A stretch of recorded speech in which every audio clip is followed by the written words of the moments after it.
Hey everybody, it's Josie. Welcome back to Cedar Creek Homestead. I hope y'all are having a wonderful, wonderful November and that you've enjoyed your fall. It looked like we were going to have a gorgeous fall. My maple trees colored up just beautiful. I've got several different kinds, but my favorite is the deep, deep burgundy leafed ones that I have in my front. I have a series, I did have a series of 4 trees, and we had a tornado come through about, well, 4 years ago, and it broke one of the trees. And so I've got 3 trees, and one of those is that really deep, beautiful, beautiful color. And they colored up so pretty this year. But I'll tell you, the first rain, and then we had a couple of days of really breezy weather, and the leaves are gone. There's a few of the pecan trees and some of the oak trees that are around still have their leaves, but most of our maples are just have a few leaves left. So we didn't really have just an extremely colorful, long-lasting fall, but we did have some pretty days, and we're thankful for that. It's been rainy, but it's also been warm, and so it's not been unpleasant at all. We can always use the rain, and so we're looking forward to Thanksgiving next week, and then turning our attentions to the Christmas season. Can you believe that 2025 is almost over?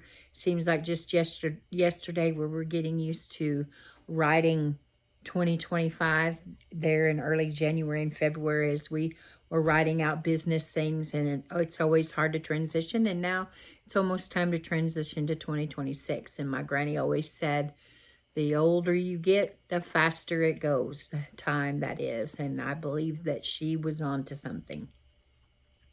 Now, I told you that one of the projects that we did in October, and y'all were so gracious to participate in that, was the sock drive that our church had.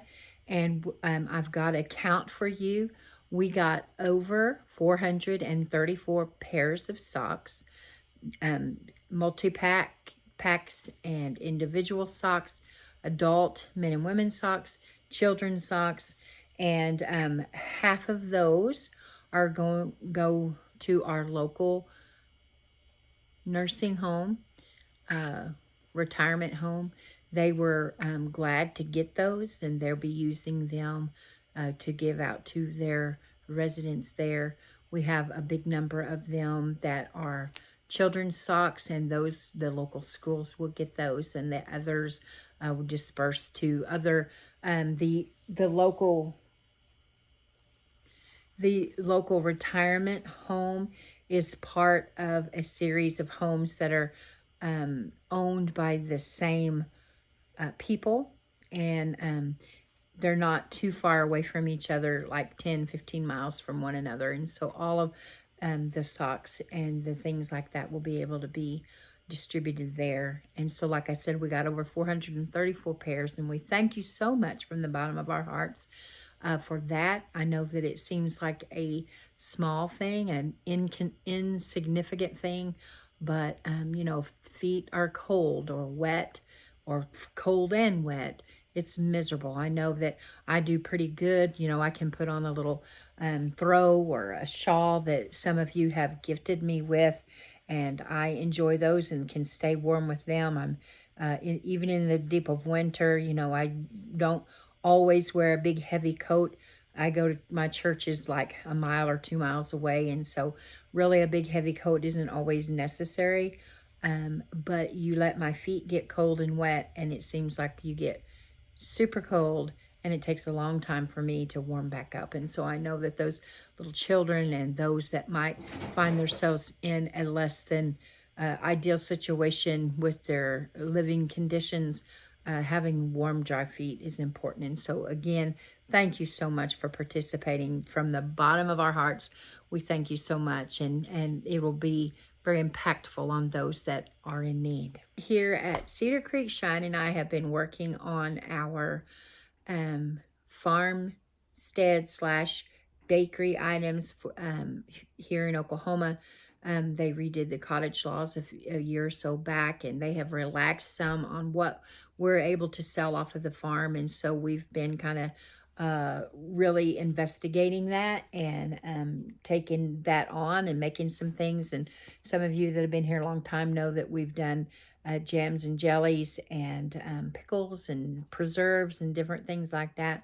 But we've also moved into the baking side of it, and we've been making some breads and some pumpkin breads and banana nut breads and pies and cinnamon rolls and hot rolls and all those different things that we just are doing a weekly menu of things that we have that people can pre-order. And so we're excited about that. That kind of gives us a little bit of extra income to do things here on the farm, things that need to be completed, projects that need to be done.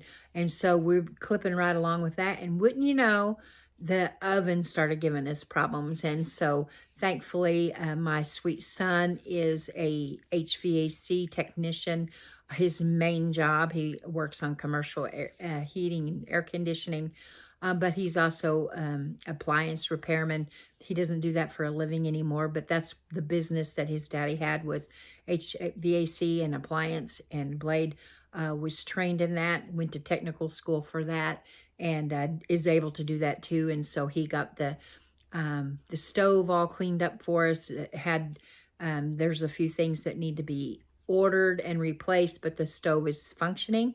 So we're clipping right along with that. And I'm sure that y'all have been really busy too, trying to get things prepared. We're in the throes of holiday season. Some of you may already be thawing out your big turkeys. That some, you know, to safely thaw those, it takes several days of thawing in a refrigerator for them to get thawed properly and to bake off. And we're no different. We will be, Blade's going to smoke a turkey, and another member of the family of Cheyenne's family, I'm going to be going there this year. He is going to be frying a turkey. So there's two different types of turkey that we're going to be having, but the kids are getting all excited about that. Blade is really into smoking and grilling and barbecuing and all those things, and he's really, really good at it. So we're doing a number of things, and I'm sure that you all have some big plans yourself.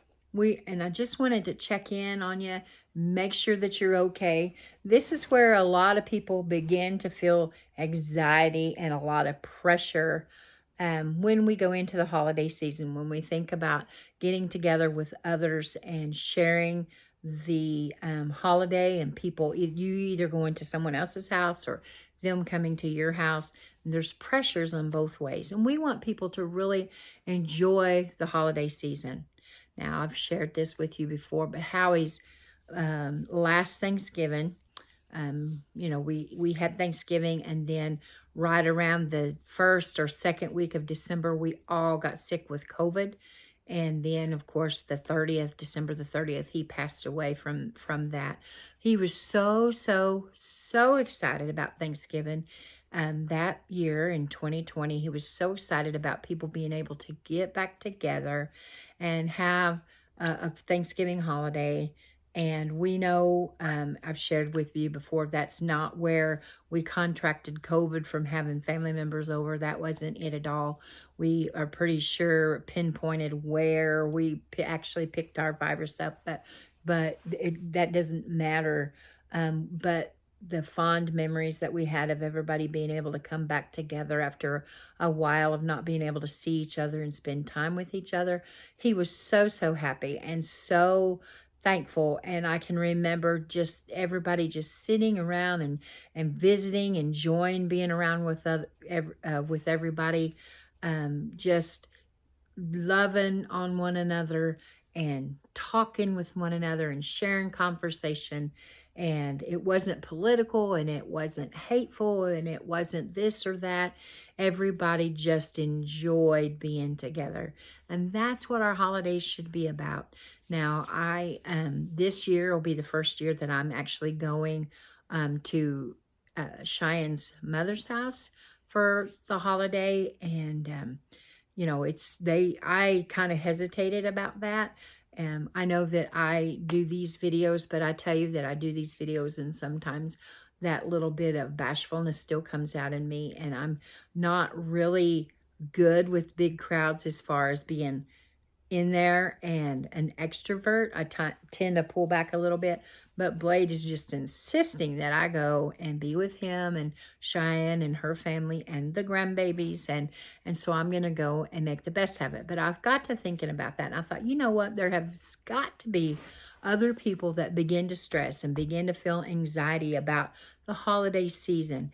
And I wanted to give you some tips that you might be able to use to take a little bit of that stress off.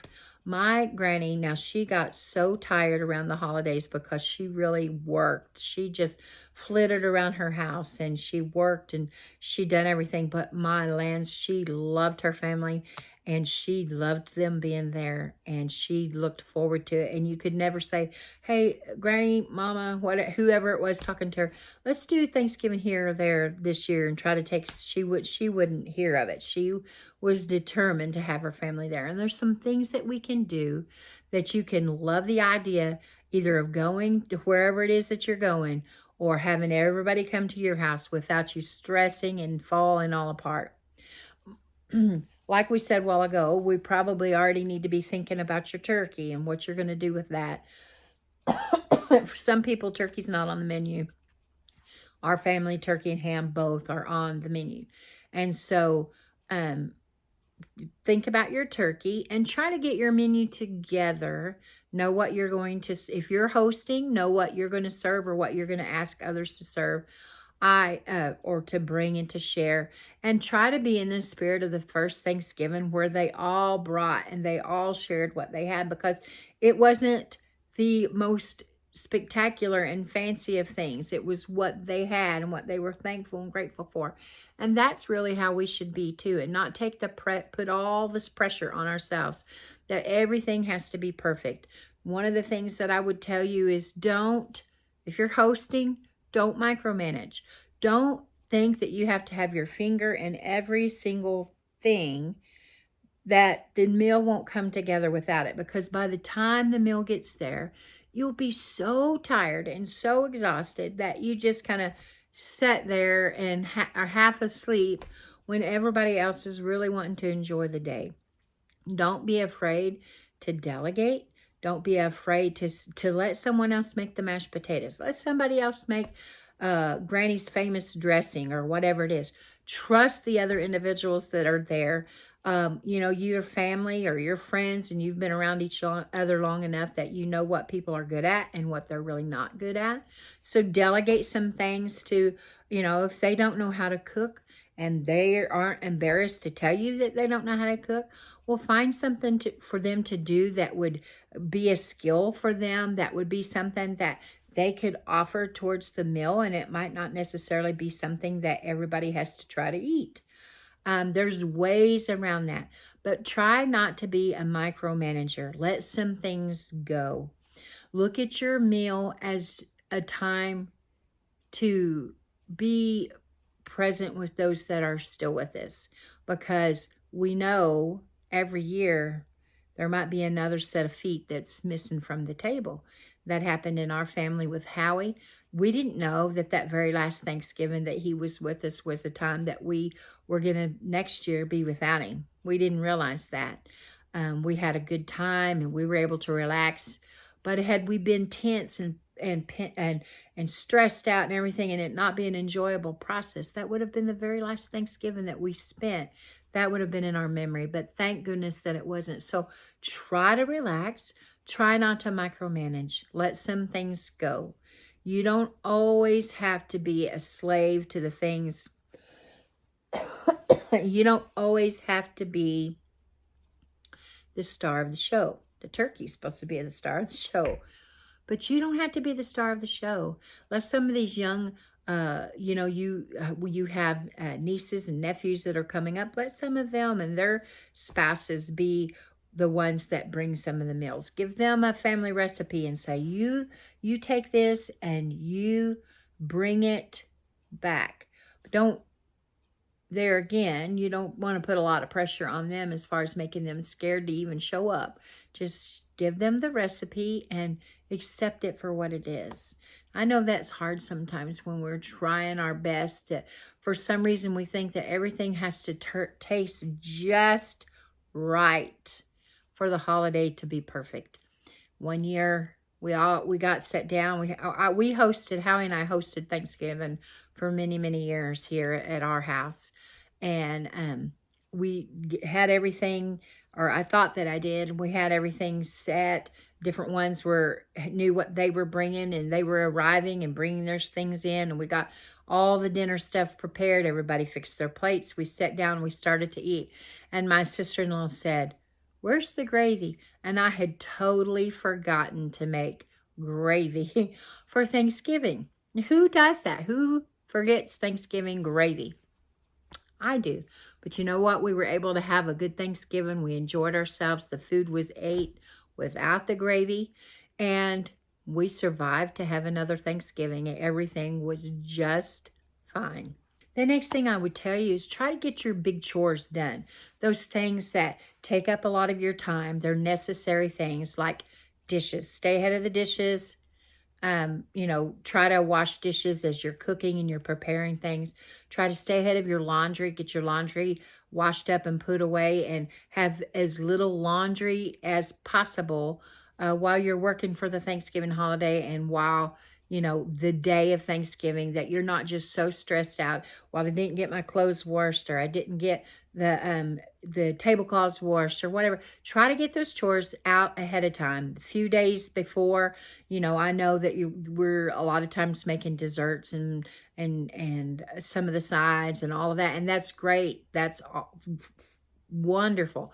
But don't forget to do those chores that have to be done. They're necessary, but get them done and out of the way. Get that laundry out of the way. Get your tablecloths washed up and ironed up, and maybe hanging across a hanger in the closet where they won't get mussed up and messed up. Get your napkins ironed. Get all of the things done that you can possibly get done.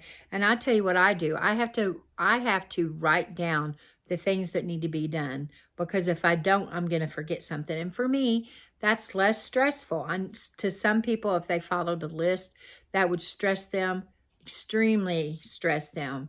But I'm the opposite. If I have a list, then I can check that off. I can visually see it, and I can say, okay, I got that, I got that.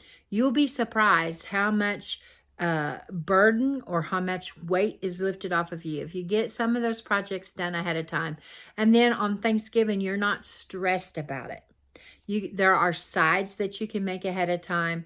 You can get your cranberry sauce ready. You can get your serving plates and your dishes ready.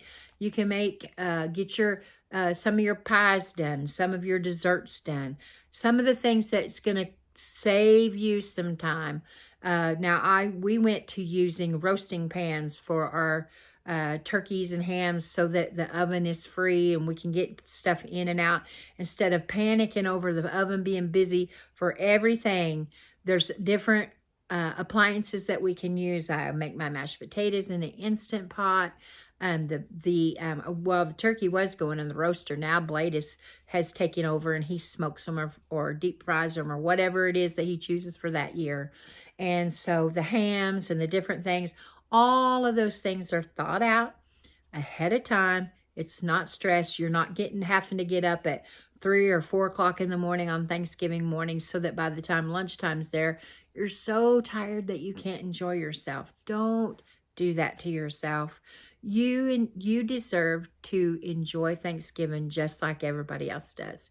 And remember that our first Thanksgiving was simply being thankful and grateful and bringing together and sharing a meal together with their neighbors around them, so that they could honor and be thankful and be grateful for what they had and how far they had come from the things that had taken place that year. You know what? You can give yourself permission to be low key.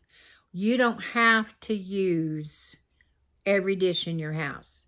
It's okay to use paper plates or those rectangular styrofoam plates that has all the little compartments. It's okay to use those kind of things. It's okay to use throwaway utensils and cups. It's okay to do that. Allow yourself to do that if that's something that your family needs to do. But if you decide to use your real dishes, then I have another suggestion for you. Use them. Use those pretty dishes that you've got put up that you're saving for a rainy day or a later time or a special time, because every time that you get together with your loved ones is a special time. And I say take the dishes out and use them. Don't be afraid to use those Pyrex bowls and all of those things that people hold back for a special occasion. That's fine china, the crystal glasses. Use those things if you have them, and that's what you want to set a table like that. Use your pretty things. But if you don't want to do that, don't make yourself feel guilty a bit for using paper plates or styrofoam plates.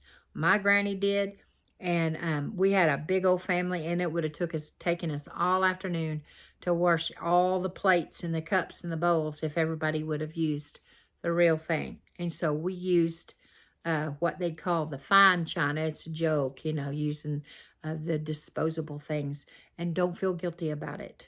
Now, if you have some china or glassware and you know that it would cause you to lose your mind and your temper if you put that out and something happened, it got broken or something happened to it, then don't put it out. Go to the paper plates. Go to the disposable stuff. Don't set yourself up for being on pins and needles. Make it a low-key Thanksgiving. I'm not saying not to put on the dog. Don't be afraid to put on a big spread if you want to put on a big spread, but make it low-key. Don't stress yourself. When you stress yourself and others feel that and they feed off of that, and it's not enjoyable. You want the holiday season to be enjoyable and to be relaxing. And I'll tell you, here at our house, I have pictures of Howie after Thanksgiving dinner. Their house was full of people, little ones running around and everybody laughing and cutting up. And I have a picture of Howie kicked back in the recliner sleeping with his hands over his belly. He was satisfied and he was happy. And I'm thankful that I have those memories. I'm thankful that I've heard others say, we enjoyed it. It was peaceful. It was calm. It was relaxing. And that's what I want. I don't want people to come to my house for the holiday season and leave stressed and thinking, oh man, I'm glad I'm out of here. You want them to enjoy the time that they come to your home for Thanksgiving holidays or Christmas holidays, whatever holiday that they come. Now, if you're going to someone's house, you need to be a good guest, and you need to don't bring chaos with you. Make sure that you're a good guest, and that you are respectful and that you are helpful, and enjoy those around you. Enjoy being with them. The things that's going to push buttons, if you're a button pusher, don't take your buttons with you to the holiday. If you're easily triggered, know those triggers, and you might have to walk away from those triggers. You may have to go sit on the back porch. Maybe you had to take you a cup of coffee out there or a glass of tea or something, depending on the weather, and just watch the kids play for a little while. But enjoy the process. Enjoy the holiday. Allow yourself to be thankful and grateful. Allow yourself to enjoy being with your family and your friends. We've been so decisive in this country. We've been so divisive in this country. Let's enjoy being together. Let's enjoy, fellowshipping with our family, and not let the politics of the day or the stresses of the year or whatever the case may be, don't let those things cause a bad memory of the holiday season. Watch football if you love football. Some of my best memories are hearing, I can remember down through the years hearing the guys talk football and watch football and cheering on their teams, or going, oh man, that was a bad call, or whatever the case may be, while us girls were doing other things. It's the memories, and it's the joy of spending time together. Whether it's family or friend, you might have Friendsgiving instead of of Thanksgiving with your family, and that's okay too. Just enjoy who you're with. Enjoy the process. Don't let yourself be stressed. If you can do things ahead of time, get them done. And then on Thanksgiving morning, turn you on some festive music. Get you a cup of coffee. In our home, it was always a tradition to put together a pan of cinnamon rolls the night before, and then Howie and Blade and I and Cheyenne now would have cinnamon rolls for breakfast. They were already done, and coffee, and get the morning started and get all of the things that still need to be done. But do them in such a manner that it's really relaxing. You'll be surprised of how much better you'll enjoy the process and enjoy the day if you'll get those things out of the way. Determined not to be micromanager. Determined that you're not going to be worried and fretting over the dishes. If you have to use disposable, okay. And if you want to use your china, okay. Just don't bring out the things that you know is going to cause you to fall apart if they get broken.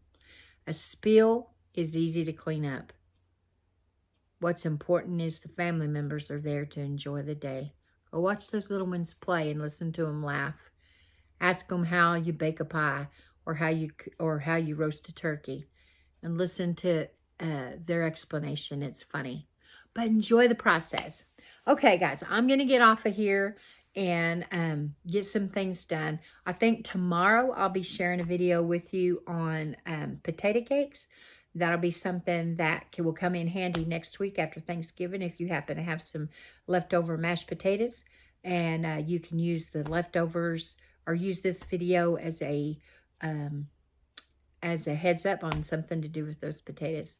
Until next time, guys, I love you. I really do. Keep looking well to the ways of your household. And until next time, we're gone.